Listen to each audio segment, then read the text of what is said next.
We're back at it with another Minecraft video, and today we're going to be talking about doubt. And doubt, to put it simply and to put it at the start, is like, to me, like a rust. It's like a rust because the way rust works, right, is once it infects a piece of metal, you see that and you're like, oh man, I got to cut that off. I got to get that piece of metal off or it's going to spread. And that's exactly what doubt does. In our mind, it just spreads, and it spreads further and further in our minds. And you gotta understand, like, in the Bible, we see doubt happening a lot. And what doubt does is it takes you away from blessings. Doubt takes the blessing away from you. Let's think about Peter. He literally walked on water. But as soon as the waves started coming in too hard and he felt getting shaky, he doubted. He doubted, man, what if I go through in the water and I fall and I drown? He started thinking, he started getting doubtful. And he fell through. But luckily Jesus was right there. But that's what doubt does to you. It infects you, it poisons you, and it grows. It just grows. Unless you cut off doubt, it keeps on growing. And that's what's so scary about doubt. And I know because I've had lots of doubt in my walk with Christ. And I have a friend, and he's very much like me, and he keeps asking me like tons of questions, like, why about this? What about this? What about that? And it reminds me of how I used to be, and how I needed a logical answer for everything. And it's hard because at the time people were telling me like, oh, it's about this, it's about that. And I just didn't get it because I wanted a logical answer. And now I know exactly what they were facing talking to me when I asked them all these questions, telling them like, what about this though? What about that? And it's good. I know that when he comes to Christ, he's going to be very strong. You know, I could definitely see him being in apologetics. But back to doubt, man. Like I said, man, this thing, literally an infection. And we have to cut it off as soon as we can. Because what doubt is a lack of faith. Doubt is that lack of faith. Doubt is that poison in your mind that tells you, oh, what if no, though? What if not? What if not? That's what doubt is. And that's why it's so poisonous, is because it can go anywhere. It can go and attach itself to any thought in your head and infect it. Man, you could be thinking, man, I'm having a good day. And then doubt slips in your mind and you're like, oh, but what if this bad thing happens? And you start doubting, oh, what if this wasn't even a good day? Like, the way it works is it just spreads and spreads and spreads. When you allow your mind to feed that doubt, when you're allowing your mind to just feed it, it's literally like rust spreading. Like, the way I imagine it is my family has a car and it has a piece of rust on it. And I remember seeing it so little, and my dad telling me, oh, we need to take care of that. We need to get rid of that rust, or else it'll grow. And we didn't. We never did. And now there's a big chunk missing. Man, that's like your blessing. You might have a little piece of doubt, and it might just take a little from you. What happens if you don't cut that piece of rust out of your life is it keeps growing, and it takes more blessings from you. It takes more and more and more until you don't even realize it, but all your blessings are gone because you're feeding that doubt, and the doubt is eating away at your blessing. We got to understand, man. When the Bible says people are healed, pretty much every time Jesus tells them, oh, your faith has made you healed. Like, your faith is what heals you. You know, your faith in me, okay, you're healed. And when you doubt, it's you're not gonna have any. You're not gonna have any faith. So where's your healing gonna be? Oh, there goes your blessing. You see what I'm saying? Like, the way it works is literally like an eating bacteria of rust. We gotta understand that when we're super logical, it's not a bad thing. It's not a bad thing to want answers and want answers in a way that we would understand. But understand that in Hebrews 11:1, it says that faith is a confidence in the things we hope for. It's an assurance about what we can't see. That's what that verse says, that it's an assurance of the things we can't see. You know? Like, I can't see my own blood. I can't see my blood inside of me, but I know it's there. I have faith that it's there. Now, if we go and cut me open, you can see, oh, now I can see the blood perfectly fine. And it's the same way with, oh, please. Oh, the first death. Good thing I'm right here, though. But that's how doubt works. It eats at you. It takes away from your faith. And when you have no faith, you don't get those healings. You don't get so many different things. Intense creeper fight. But yeah, you don't get all these different things, and it's hard when you have doubt. Life is harder when you have doubt. Everybody has hopes and dreams, but when you have doubt, they go away. You know what I'm saying? It's like, it's so important to have faith because it's what keeps us going in life. Without it, what do we have? You have to have faith in the things you can't see. Now, does that mean, oh, I'm going to believe this just because, like, I'm going to believe in God just because, you know, I'd rather not go to hell or whatever?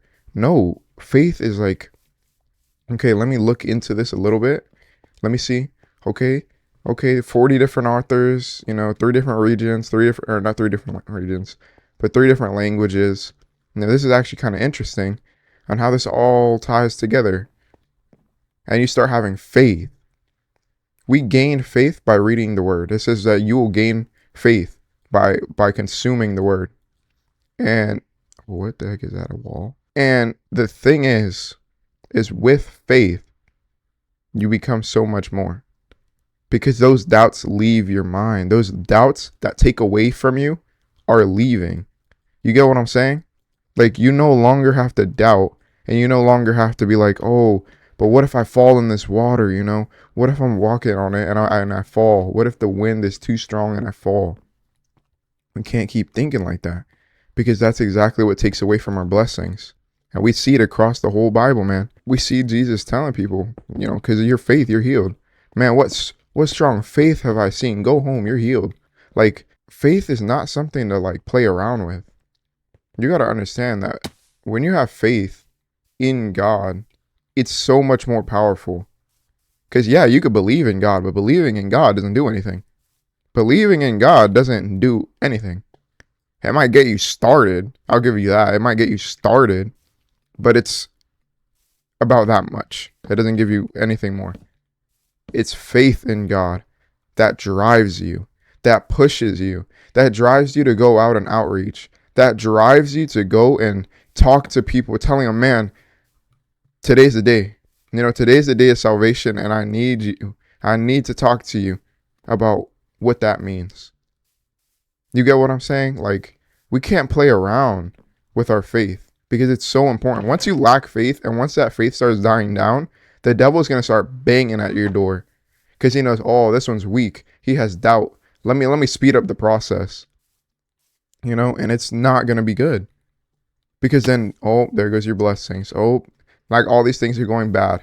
Like, he's going to stack stuff on you. So it seems like, oh, I knew God wasn't real. See, look at all these things stacking up against me because you started having doubt and your blessings are not there anymore. That's the problem. It's not that God abandoned you, but that you abandoned God.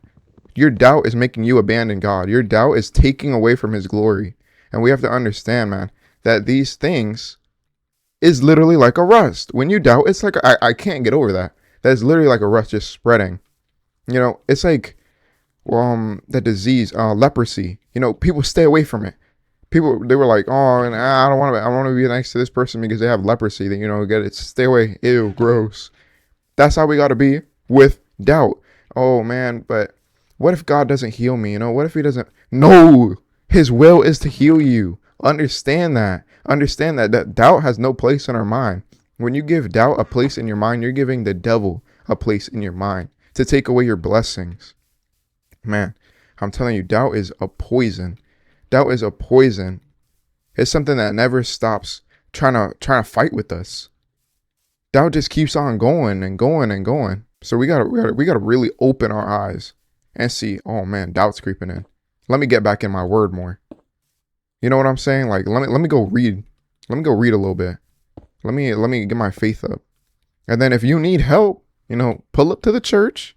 Be like, look, pastor or whoever, elder, my faith is lacking right now, bro. And people will tell you testimony on testimony on testimony, talking about, oh, what you lack faith? Man, let's look at that. Look at Mary in the church right now. Man, she wasn't walking the other day, and look at her now. She's walking. You remember this person that came to church the other day? They were healed. Like, they're going to give you things on things on things on that give you faith. How could God not be real when all these people are being healed by his name? How can God not be real when so many people are freed? You know what I'm saying? Like, we got to build our faith, not look for ways to deconstruct it. I think that's what poisons atheists, is that they look for reasons to deconstruct their own faith. Like, they have no reason to, but they decide, oh, I got to break this thing completely down. And of course you're going to break it down if you go trying to break it down. You know what I'm saying? Like, if you go into a house with a sledgehammer, of course the house is going to be down.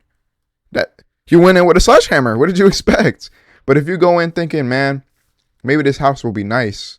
Maybe let me just make sure. Let me check the foundations and make sure it's on good rock. Making sure it's good standing.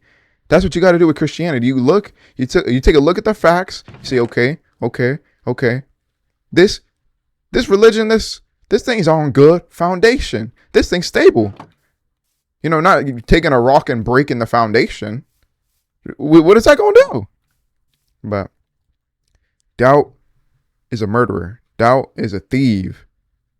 Doubt is a thief of your blessings. Man, do not let doubt creep in your mind. Do not let it creep in your mind, because I'm telling you, it is a poison. And if you don't listen to me, if you don't, like, I gotta listen to myself, because there is times where I get doubtful and I'm like, man, what if God just doesn't hear this prayer? God heard it. God heard it. He heard the prayer. Now it's just a matter of time whether he says yes, no, or okay, in a little bit. I'll bless you later. Those are pretty much, like, to me, those are his three answers that I've summed it up to. Yes, no, and later. That's it. I just wanted to warn you of the thief of doubt, because he'll take blessings. And when we give a spot in our mind to doubt, all we're doing is giving the devil a spot to take away our blessings. I truly hope you enjoyed this video. I got a little bit closer to ending my house, or finishing my house, not ending. I just want to put some windows up on it, make it look nice, and then I think I can actually start playing the game and getting armor and different things. And then you already know we're going to have to build a church. I already know I'm going to be a Minecraft pastor for real. But let's get my little end frame. Looking good. I think this is where it all started too. But I hope you enjoyed the video. I encourage you again, get in your word, read the Bible, feed your faith, not that doubt. Because I'm telling you, cut that doubt out of your life, or it's going to spread. It is going to spread like rust. And you're going to have to take it out at one point or another. Either you take it out, or it's going to consume you. That's what happens with rust. So don't let that doubt consume you. But I hope you guys all have a blessed day. And you already know what it is. It is praise God. And though I walk through the valley of the shadow of death, I keep that peace around my hip and keep the T around my neck. I'm talking heat like Elisha, fire flyer.